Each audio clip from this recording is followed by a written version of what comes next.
বালতি গামলার দীর্ঘ লাইন, কোথাও জল আসেই না, কোথাও জল পড়ে সরু সুতোর মতো। নাজেহাল হুগলির চন্দননগর কর্পোরেশনের খলিশানি পালিকা বাজার এলাকার বাসিন্দারা। স্থানীয়দের অভিযোগ, বিভিন্ন দপ্তরে জানিয়েও কাজ হয়নি, জল মেলেনি। এবার যে জল দেবে সেই ভোট পাবে, কড়া বার্তা বাসিন্দাদের। আমাদের সমস্যা জল পড়ে না, জল এখানে জল পাই না, একদম সরু হয়ে পড়ে, সকাল দিয়ে পড়েই না। 7:30 8টার পরে জল পাবো, তাতেই মানে 50 জনের লাইন থাকে। আমাদের এখন ইমিডিয়েট যদি জলের আমাদের কেউ সুবিধা যদি করে দেয়, এবার ভোট তারাই পাবে। আমাদের জল ছাড়া কিছু চাই না, যদি আমরা জল না পাই আমরা কোনো নেতাদেরকে ভোট দেব না। 2 বছর ধরে জানিয়েও কাজ হয়নি, জলকল দফতর কাজ করছে না। অভিযোগে অসহায় সুর স্থানীয় কাউন্সিলরের গলায়, জানিয়ে কটাক্ষ বিরোধী শিবিরের। বলছি ওরা ঠিক বলেছে, আমি 2 বছর ধরে আমাদের কর্তৃপক্ষকে জানাচ্ছি যে পালিকা বাজারে জল নেই, কিন্তু পালিকা বাজারে জলের ব্যাপারে আমাদের জলকল দপ্তর কিচ্ছু করে উঠতে পারেনি।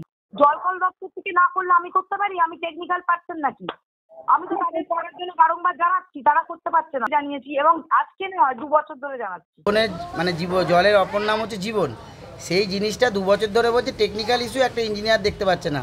এই হয়তো কর্পোরেশনে ওই ঘুষ খাওয়া কোনো ইঞ্জিনিয়ার বসে রয়েছে, তাই জন্য 2 বছরে একটা সাধারণ মানুষের সমস্যা তুলে ধরতে পারছে না। নদিয়ার কৃষ্ণনগর 1 নম্বর ব্লকের দোগাছি এলাকায় হাড়ি কলসি বালতি নিয়ে জলের দাবিতে পথে নামেন মহিলারা।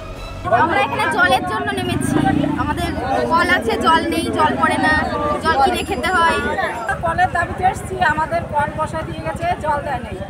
প্রত্যেকের কাছ থেকে টাকা নিয়েছে কল বসানোর সময়, অথচ জল পাচ্ছি না। পরে পুলিশ গিয়ে পরিস্থিতি সামাল দিলেও ক্ষোভে ফুঁসছেন বাসিন্দারা। জল যন্ত্রণার একই ছবি নদিয়ার হরিণঘাটা ব্লকের সোনাখালী বাক্সা অঞ্চলে। এলাকায় বড় করে ব্যানার টাঙানো সজল গ্রাম, অথচ অভিযোগ কোথাও পাইপ ভেঙে পড়ে আছে, সারানোর কোনো উদ্যোগই নেই। কোথাও পাইপ পৌঁছলেও জল পৌঁছায়নি। এই তীব্র গরমে অগত্যা ভরসা পুরসভার পাঠানোর ট্যাঙ্ক। গাড়ি থেকে জল নিচ্ছি, জল আসছে না, টাইম কলের জল অনেকদিন ভেঙে গেছে, কল 1 বছর হচ্ছে।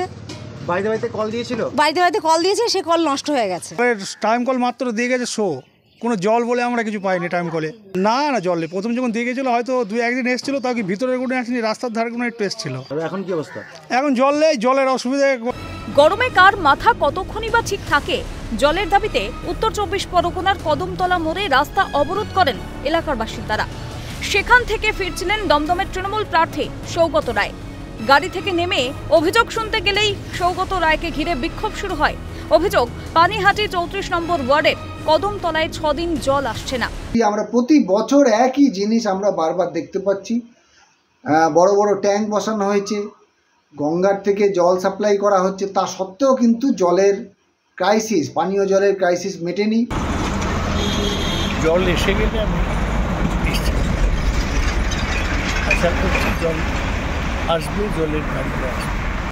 যত দিন এগোচ্ছে গরম বাড়ছে প্রকৃতির নিধনের মতো ঘটনাও। এমন পরিস্থিতিতে ভোটের আগে কোনো প্রার্থীর মুখেই শোনা যাচ্ছে না নদী বা খাল সংস্কারের কথা। সাফাই বা আশ্বাস দিলেও গাছ লাগানোর উদ্যোগ নিতেও দেখা যাচ্ছে না কোনো দলের প্রার্থীকে। প্রকৃতি না বাঁচলে কাদের জন্য রাজনীতি? ক্যালকাটা নিউজ।